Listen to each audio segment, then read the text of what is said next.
Sebelum masuk ke videonya, gue mau kalian bantu report channel palsu ini, yaitu Pantasnya Aja Official.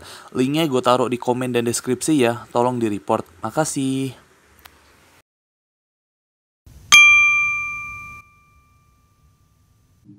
Hai teman-teman, selamat datang di channel Pantasnya Aja. So, kali ini Pantasnya Aja akan membahas 20 hal unik dan aneh di Upin dan Ipin part 2. Seperti game apa aja yang ada di tablet Kak Ros, apakah nama sekolah Kak Ros, dan juga hal unik dan aneh lainnya. Jadi video ini cukup panjang, jadi ditonton dan di-share ya, biar dapat informasinya semua. Dan juga bisa ditonton hal unik dan aneh part 1 kita yang ada di channel ini. Ini dia videonya. Yaudah teman-teman, sebelum kita mulai video ini, jangan lupa untuk klik tombol subscribe di bawah ya, untuk membangun channel kecil ini agar besar seperti channel-channel tetangga. Oh iya, jangan lupa ya untuk follow Instagram admin di @vizif. Emang apa sih gak boleh? Sombong amat. Oke, ini dia videonya.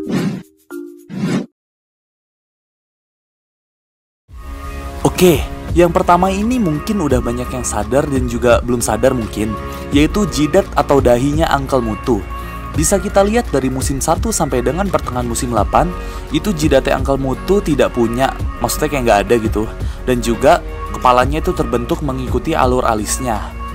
Kemudian, pada pertengahan musim 8 sampai dengan sekarang atau musim 14 yang jalan, jidat Uncle Mutu itu mendapatkan rework dari pihak Losuke Pakyo. Sehingga Uncle Mutu memiliki jidat yang berbeda dengan sebelumnya, dan juga kepala atasnya itu botak. Jadi intinya udah ada jidat lah ya, sekali lagi.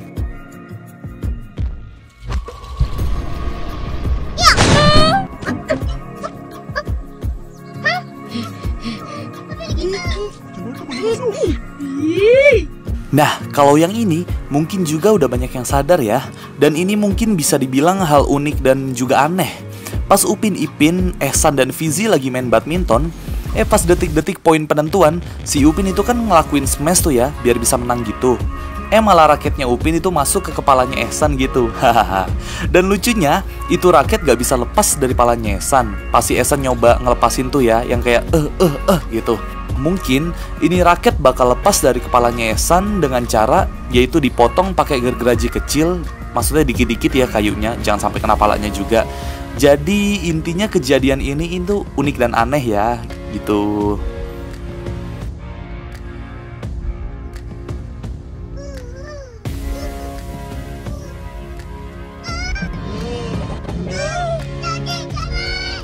Oke, kalau yang ini mungkin jarang disadari orang kali ya, yaitu kejadian setelah Upin dan Ipin itu sunat. Bisa kalian lihat pada gambar ini, harusnya posisi titik Upin itu bukan di sarung yang diangkat ya. Soalnya posisinya Upin Ipin itu lagi duduk, bukan tiduran. Dan juga saat Jarjit ngegeplak nyamuk, menurut gue tuh gak kena titiknya Upin, melainkan kena kakinya Upin. Soalnya sekali lagi posisinya Upin itu duduk, bukan rebahan. Jadi bakal kena kakinya gitu ya. Dan juga titiknya Upin Ipin itu bakal gue tandain pakai arah merah. Lihat ya.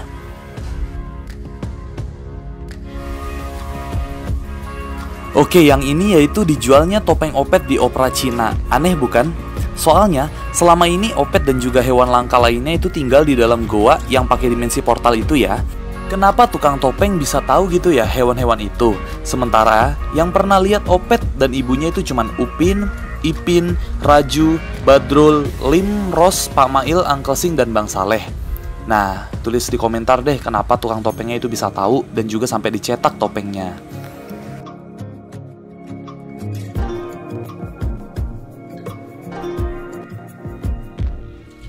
Nah, yang ini gue juga bingung ya.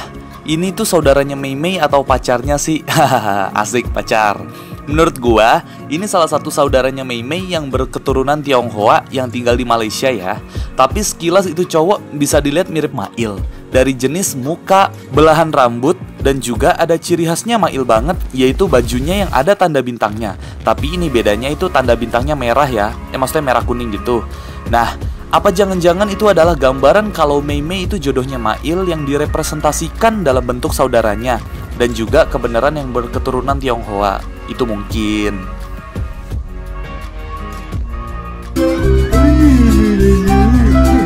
Nah, kalau yang ini yaitu pas episode lari di kampung durian runtuh atau maraton. Nah, banyak hal aneh nih, di antara lain yaitu yang kayak gini. Masa iya Orang mau lari maraton itu bawa soangnya atau angsanya gitu. Haha, kan nggak mungkin ya. Kecuali bawa anjing deh, baru bisa. Soalnya kan anjing bisa diajak lari bareng gitu, kayak biasa lari sore gitu. Ya, yang selanjutnya yaitu ibu-ibu. Pada lihat gak? Ya, mungkin bagi perempuan itu aneh lah ya. Masa iya kerudungan tapi gak pakai manset atau yang bisa dipakai semua perempuan itu buat nutupin lengannya ya. Ya gitu sih intinya, aneh juga masa kerudungan gak pakai manset jadi tangannya kayak kelihatan ya tangannya langsung gitu. Nah kalau yang ini kalian lihat gak? Ada hal aneh lagi loh. Itu loh orang yang ngumpet-ngumpet di tembok sambil pakai helm.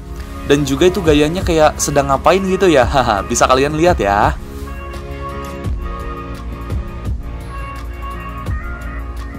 Oke, yang terakhir yaitu mungkin kesalahan saat proses penempatan layar aja kali ya. Saat pembuatan episode ini maksudnya. Jadi si orang ini tuh tembus tenda gitu deh kakinya, lihat ya. Dan juga ada nih sama yang kayak tadi, yaitu kali ini dua orang ini tembus gitu deh. Ya kayak tadi yang gue bilang gitu, tembus. Dah.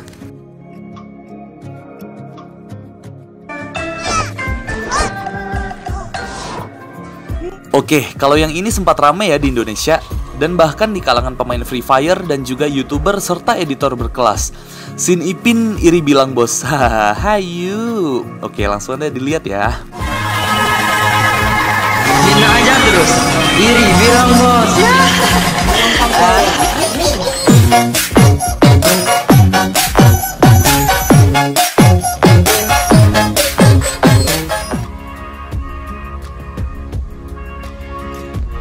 Boleh main game. Game? Ada banyak game. Nah, kalau part 1 kemarin itu ada game Mobile Legends, ROS, Candy Crush dan lain-lain ya di tabletnya Opa. Yang kali ini yaitu ada banyak game juga loh di tabletnya Kak Ros. Bisa kalian lihat ya apa aja dan juga tebak di kolom komentar. Kira-kira ada Free Fire gak nih seperti yang gue buat di thumbnail video? Kalau ada mungkin bisa mabar kali ya sama kalian. Maksudnya mabar gitu, mabar Free Fire. Hahaha, hayu. Api.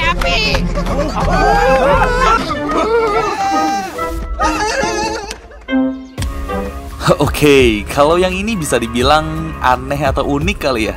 Soalnya bisa kalian lihat si kakek tadi itu berjalan pelan-pelan dengan tongkatnya. Dan pasti ada yang sakit nih di tubuh si kakek gitu, entah sakit kaki ataupun punggung. Tapi pas denger api, si kakek ini larinya itu kenceng banget ya. Mungkin ini bisa dibilang kayak gini nih. Kalau kita lagi terdesak, kekuatan terdalam dari kita, maksudnya dari diri kita itu muncul atau keluar gitulah. Ya intinya gitu sih yang dialamin kakek ini mungkin. Nah yang selanjutnya yaitu cikgu dari segala cikgu, yaitu cikgu besar. Oke, kalau yang ini yaitu gue pengen ngasih tahu aja sih bagi yang belum tahu, yaitu namanya cikgu besar dari TK Tadika Mesra, yaitu Nurul binti Ahmad. Bisa dilihat dari tanda pengenal yang ada di dadanya cikgu besar ya. Dan juga ini nih lucunya cikgu besar. Pada scene ini cikgu besar itu muncul dari tanaman yang lebih kecil dari badannya. Anjir lah, gue juga kaget pas nonton ini. Cikgu besar itu kayak sedang memata-matai Upin Ipin Mail yang tadi ingin berudu. Ngapain sih? Ya pokoknya gitu deh. Intinya bisa kalian lihat ya. Cikgu besar ini muncul dari tanaman. Teringin nak tengok muka kita bila dah besar. Mesti lagi comel. Entah-entah kita di rambut juga.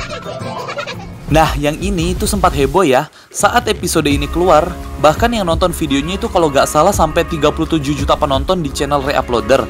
Yaitu Upin Ipin sudah besar, dengan badan kekar dan tetap botak. Padahal itu bukan Upin Ipin, tapi melainkan aktor yang sedang menjadi Upin dan Ipin gitu dah. Jadi stylenya juga agak beda ya. Dan pada menit sebelumnya itu Upin Ipin itu berhayal kalau dia gede itu gimana. Dan bisa dilihat langsung deh ya, mereka ini tambah tinggi tapi mukanya tetap imut dan juga cabi. Dan jadi punya rambut gitu dah, maksudnya rambutnya jadi lebat gitu ya.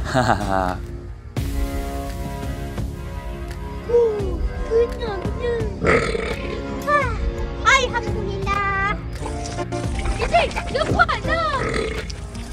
Oke, kalau yang ini yaitu tokoh yang paling kita cintai dan juga sama kayak nama gue, yaitu Fizi.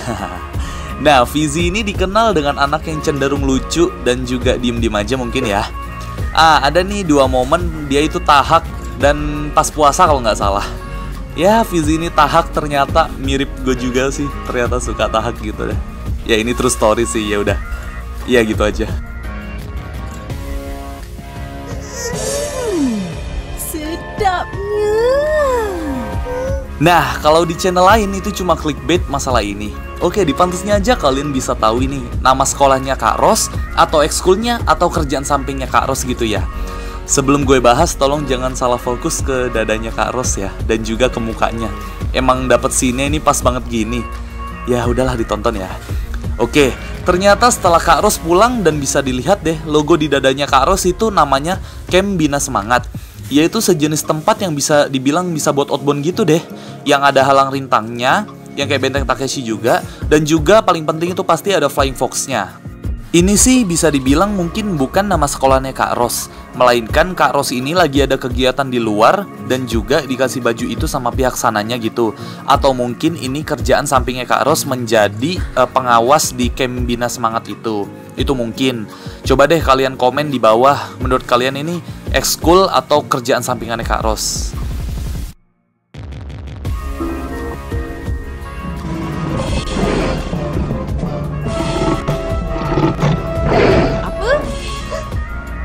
Nah, seperti yang kita tahu, kalau Kak Ros itu kan dikenal sebagai kakak yang garang dan juga dijuluki Upin Ipin itu sebagai singa yang garang. Oke, kebenaran nih, pas di scene ini, Kak Ros itu mirip sama salah satu scene opening pembukaan Tom and Jerry yang kata singa ngaum tuh, wow. Nah, jadi Kak Ros tuh kayak ngikutin gitulah, jadi di hayalan Upin Ipinnya gitu.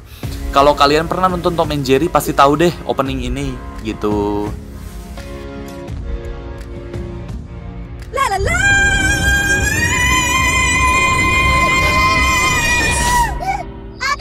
Woi, apa segelap nih? Oke, yang ini yaitu Kak Ros lagi, yaitu kekuatannya Kak Ros yang sesungguhnya.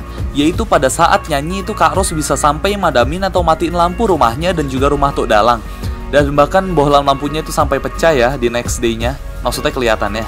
Tok Dalang pun sampai ngomong gitu nih, dengerin ya. Woi, apa segelap nih?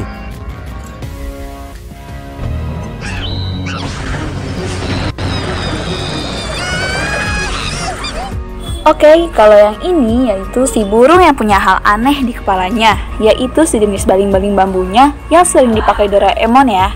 Dan juga cara kerjanya itu sama seperti layaknya baling-baling bambu. Apa kalau Skopek ini terinspirasi dari Doraemon ya?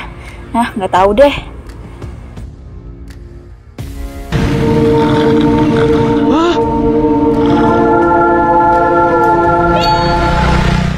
Yang ini bisa kalian lihat ya. Ini monyet lucu dah, bisa ngikut gitu naik motor, mana pakai helm lagi. Dan terlebih lagi si monyet ini ada di berbagai scene gitu. Nah, pada scene ini si monyet diledekin sama Lim karena kehausan gitu. Terus pas Lim dan Badrul jalan, si monyetnya ini ngeledekin balik sambil minum kelapa. Ya elah, ngeselin dan lucu kan si monyet yang satu ini.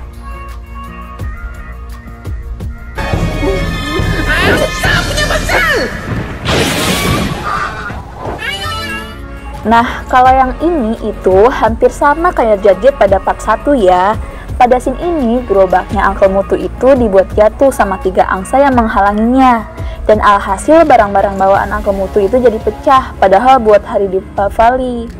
Kemudian, Uncle Mutu kesal dan marah, dan akhirnya tiba-tiba langit gelap dan mengeluarkan petir yang menyambar ke salah satu angsa itu. Mantap juga yang Uncle Mutu ternyata. Manalah tahu, esok-esok boleh mewakili negara. Sebelum yang terakhir ini, aku nemuin hal lucu nih di musim 11, yaitu anak kebawa angin gitu deh pas main layangan ya. Jadi tiba-tiba itu kayak ada angin kenceng, terus anak ini kebawa gitu deh. Tapi aku nggak tahu kelanjutannya gimana, soalnya abis itu ganti footage gitu. Dugaanku sih anak ini harusnya ngelepasin layangannya ya, biar gak kebawa angin gitu loh.